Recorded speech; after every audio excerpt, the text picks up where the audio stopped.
beloved Boss Mike Cervera.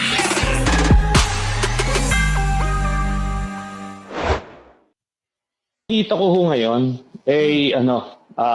itutuloy.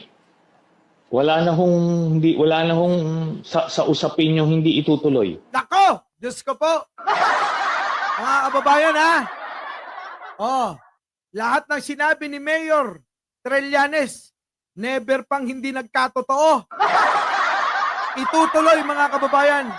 Oo, itutuloy talaga ang impeachment na yan. Ulitin ko lang. Oh, panoorin nyo. Sa nakikita ko ho ngayon, itutuloy. Wala na hong sa usapin yung hindi itutuloy. Nako. Tuloy. Wala na sa usapin daw yung hindi itutuloy. So tuloy na to. Oo. Tuloy na. Oh, tuloy na. Wala na hong sa usapin yung hindi itutuloy. Nako. Tuloy na talaga. Ang pinag-uusapan lang dito kung itutuloy ngayon, meaning itong mga senador ngayon ang lilitis o yung susunod. Nako! Yan na nga ba sinasabi ko?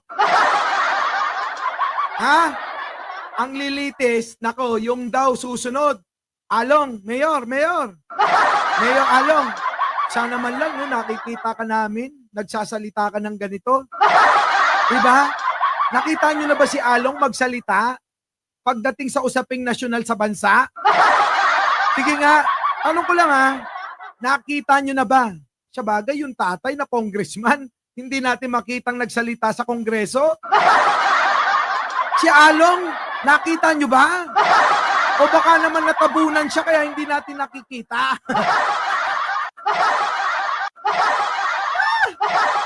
Baka natatabunan ka? Baka naman pwede. Kapag nagsalita ka at nagpa-interview ka, medyo magpabuhat ka sa bodyguard mo. Diba? Pabuhat ka para makita ka. Hindi ka kasi nakikita eh. Totoo. Nakita nyo na ba? Si Malapitan, tulad ni Trillanes, yung kanyang ginagawa, hindi lang para sa Caloocan na gusto niya, kung hindi, para sa buong bansa. Di po ba? Yan ang makabayan. Diba? Oh. Tinatanong ka rito. Sabi rito ni Elena, Boss Mike, sino po yung Mayor Along? Hindi ka kasi kilala. Hindi ka kilala, Putik na hindi ka kilala ni Elena. Tinanong pa kung sino. Mayor yan ngayon sa Caloocan. Oo. Kalaban ni Mayor Trillanes. Ngayon, bahala na kayo mamili, Eto, tuloy. Ano yun? Nawala tuloy ako. Dito. Wala na hong sa usapin yung hindi itutuloy. Nako. Tuloy na talaga. Ang pinag-uusapan lang dito kung itutuloy ngayon, meaning itong mga senador ngayon ang lilitis o yung susunod. Kasi may 12 po na carry over Nako. 12 na senators na carry over, so may bagong 12. Yung carry over, mga kababayan, tapos may bagong 12. Yung po yung mapapalitan. So, palagay ko, mas leaning sila towards that para siguradong mas kakaunti lang yung sigurado ng boboto na acquittal. Nako. Yun po lang ang tansya ko rito. Kaya Sigurado na daw yung kukunti lang daw yung boboto ng acquittal. So parang mga kababayan, sinasabi ni Mayor Trillanes, sigurado nang mai-impeach. So maraming matutuwa. Maraming magbubunyi. Maraming magpapalitsyon. Putik. Ayos ano? Hoy, Along, hindi ka ba nahiya kay Mayor Trillanes? Parang mas mas deserve ni Mayor Trillanes maging mayor ng Caloocan. Para bumilib kami sa'yo, mag-concede ka na. Sabihin mo, hindi na ako tatakbo, bigyan nyo na lang yung boto ko kay Trillanes. Pwede ba yun? No? Baka palakpakan ka pa namin nun. Kapag ginawa mo yon, papalakpak pa kami, galing-galing, oo. Di ba? Kailangan po tuloy-tuloy lang sa consciousness ng tao yung mga kasalanan ni Sarah para hindi ho, alam niyo naman dito sa atin, makakalimutin yung mga tao eh. Kaya Ay, naku, kaya nga eh. Kaya nga hindi natin hinahayaan na hindi padugtugin to eh. Ito, sabi ni dapat tuloy-tuloy lang. Yung pagtalakay, pagpapaunawa sa mga kababayan natin kung ano yung mga kasalanan ni Sarah. Tulad nito, Pogo sa Pampanga, sa Kongreso, umiiyak hanap, mukhang yan diba? confidential fund, saan na napunta? Hindi na nga mahanap, mukhang naubos na. Kita nyo, dapat hindi natin to tinitigilan talaga. Kasi sabi ni Mayor, mga kababayan, kailangan daw wag natin tigilang ipaalala sa mga kababayan natin dahil madali daw kayong makalimot. Sana naman gamitin nyo kay Sarah yung never forget. Kaya nga mga kababayan, hindi natin titigilan tong kanta na to para maalala nyo lagi ang kasalanan ni Sarah sa bayan natin. Confidential fund, saan na napunta? Hindi na nga mahanap, mukhang naubos na. Ginastos nilustay, gusto pang magpapatay. Di na may presidente, naku masama yan day. Diba mga kababayan? Dapat ganun. Yun ang gustong sabihin ni Mayor dito. tuloy-tuloy lang sa consciousness ng tao yung mga kasalanan ni Sarah para Yun! hindi Ngayon, alam nyo na. Alam nyo na. Mayor Along, naku, baka pag nanalo si Mayor Trillanes, makulong ka rin, ha? Wag naman sana. Wag naman sana, no? Pero baka maawa. Along, mahirap makulong, ha? Tanda mo yan. Habang maaga pa, ako'y nagpapayo sa'yo. Kung may dumi ka tulad ni Sarah, ang gawin mo, linisin mo na. Linisin mo na. Sapagkat pag nanalo yan, galit yan sa magnanakaw. Kaya, ang payo ko sa'yo, Along, nandito si Along eh. Ang payo ko sa'yo, ngayon pa lang habang may oras ka pa, linisin mo ng lahat yung mga kalat mo. Huwag mong gagayahin si Sarah. Tignan mo yung ginawa ni Sarah. Bulilyaso lahat. Nagpapirma ng mga resibo, peking resibo. Kunyari may tumanggap. Ang pinag-uusapan, halos bilyon ang pinag-uusapang nawala na pondo ng bayan. Tapos, eto ngayon, hindi makasagot sa mga akusasyon. Kung hindi, pag tinanong, ituturo yung mga tauhan nun. At pag tinanong yung mga tauhan nun, ituturo na naman yung bodyguard nun. At kapag nagturo pa uli yun, bigla na lang hihimatayin yun. At pag hinimatay yun, bigla na lang may darating na ambulansya doon. Diba? Puta patawa eh. Hanggang ngayon, hindi pa rin makasagot si Sarah eh. Diba? Ngayon, alam nyo na. Ito na. Ulit nga. Ulit. hospital. Apo. Yun po lang ang tansya ko rito. Kaya kailangan po tuloy-tuloy lang sa consciousness ng tao yung mga kasalanan ni Sarah para hindi ho, alam niyo naman dito sa atin, makakalimutin yung mga tao eh. Kaya kailangan po natin i-remind. Kaya tayo nagpaparali ng ganito. Yon! Sa nakikita. Mga kababayan narinig nyo. Eto pa, isa pa. Sumasakay eh. Marami hong gustong ilihis yung issue. Kasi ang gusto nating issue dito, ito nakikita na natin kung paano ninakaw ni Sara Duterte yung daang-daang milyon eh. Tapos itong budget, liliwanagin ko lang wala pang nakawan. Nakita mo, Along? Galit sa magnanakaw yan. Ngayon, tanong ko sa inyo uli. Bakit ako sumusuporta kay Trillanes? Hindi lang pumunta sa bahay ko Wala yun. Hindi yun yung basihan ko. Nag-research ako. Naghanap ako ng katiwalian nito. Mga kababayan, ang nakita ko lang, noong pinaglaban Yung alin? Yung ating karapatan. Naghurumentado eh. Hindi na natiis yung pamamahala ni Gloria noon, kaya naghurumentado tong mga to kasama yung mga mga Magdalo. Ang tanong, tama. Tama kung ang yung pinaglalaban, tama yung pinaglalaban. Mali yung pamamaraan. Nakita nyo mga kababayan ha? Tama yung pinaglaban. Naging mali lang yung pamamaraan. Pero mga kababayan, naging desperado sila dahil sa nakikita nila na sobrang pang-aabuso noon ni Gloria. Oh, bukod doon, tanong ko sa inyo, meron ba siyang issue na siya ay nagnakaw sa bayan? Tanong ko yan. Meron bang issue si Mayor Trillanes na ito'y nang abuso sa ating mga Pilipino? Yan po. Kaya po ako sumusuporta. Oh, isa pa. Bakit sa Caloocan? Yun yung tinatakbo niya. At bakit uli? Kasi mga kababayan, saksing buhay ako, wala naman talagang nagbabago sa Caloocan. Tama? Sabi ni Arnold dito, COA report, oo, approve si Trillanes. Kita niyo mga kababayan? So doon po tayo sumusuporta sa walang kahit na anong bahid na korupsyon. At isa pa, matapang, mahal ang bayan.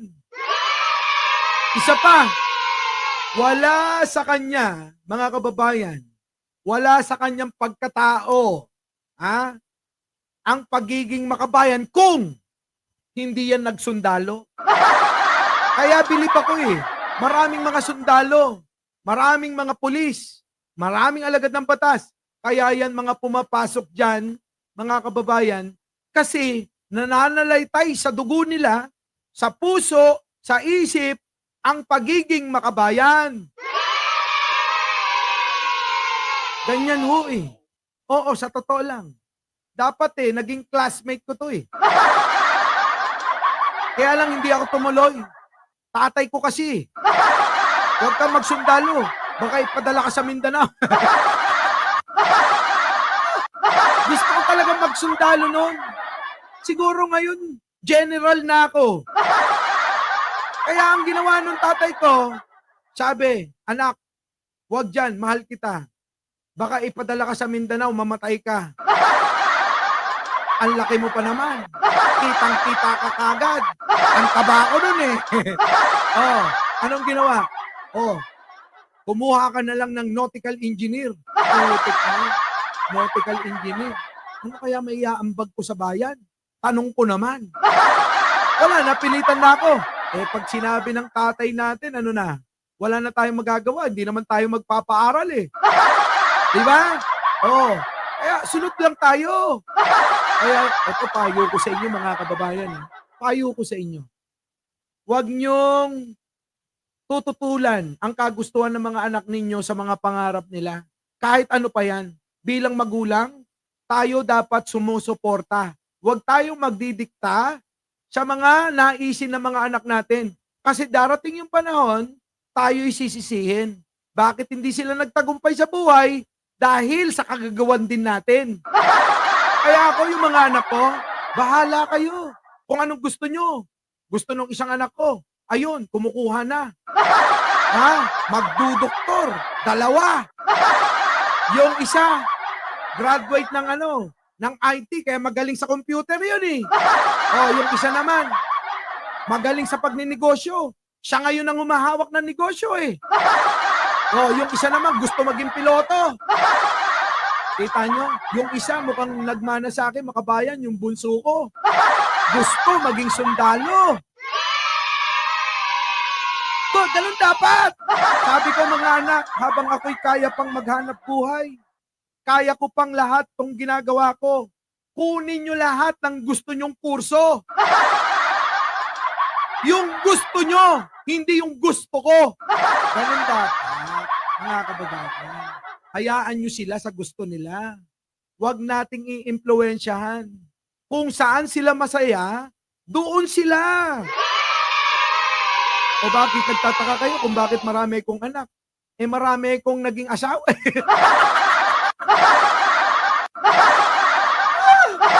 Oh, yun ang problema sa mga gwapo. Oo, alam nyo ba? Ito sumpa ng mga gwapo.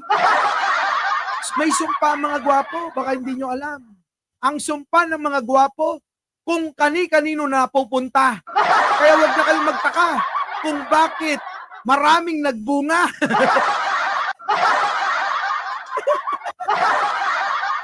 Ano? Baka naman natutuwa lang kayo dyan. Mag-like na kayo, ha? Ito na. Tuloy natin. Wala tuloy ako dito kay Mayor Trillanes. Ang mayor, na susunod. Mayor ng Caloocan, ha? Ito na.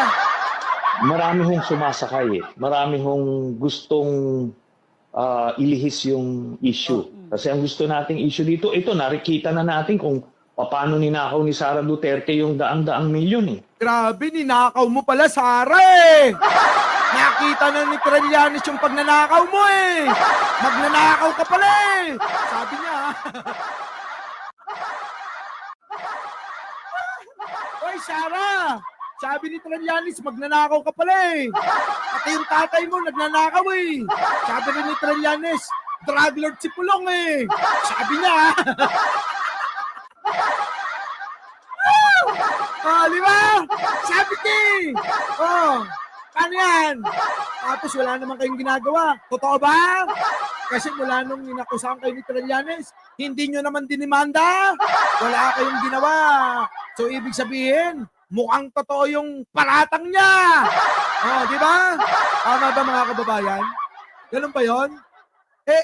Ang daming paratang ni Trillanes sa mga Duterte. Di ba?